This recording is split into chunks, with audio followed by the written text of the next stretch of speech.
आमे जानिबा आम बजेट एटा गोटे नूतन कार्यक्रम नूतन सरकार नूतन कार्यक्रम नहीं हाथ के ग्राम सभा पल्ली सभा माध्यम जेन प्रोजेक्ट सब लोग अतीत रे दे नहीं पारते निजर भाव के से माने व्यक्त कर नहीं पारते साधारण जनता से साधारण जनता आज ग्राम सभा पल्ली सभा माध्यम रे सरकार को निजर अंचल समस्या किंबा निज समस्या तथा सामाजिक समस्या सब जड़े पारुचन आ सरकार तार उपरे काम करवा लई जेन योजना सब करिचन चाहे बीबी रामजी हो किंबा अंत्योदय गृह योजना हो किंबा जल से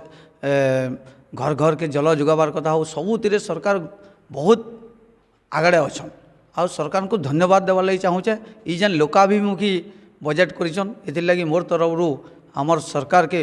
अनेक अनेक शुभेच्छा। आज पंचायत समिति स्तरीय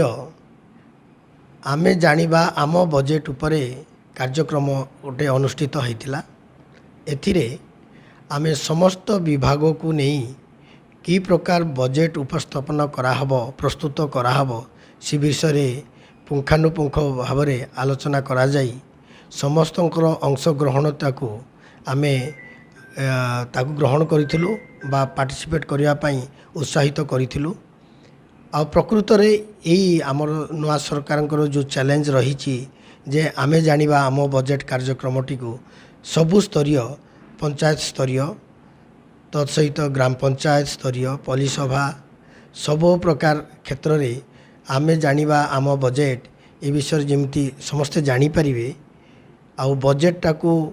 समस्ते जानी परिबे ए विषय आलोचना करने निमंते आ बजेट प्रस्तुत करने निमंते आमे ए कार्यक्रमटी रखिथिलु।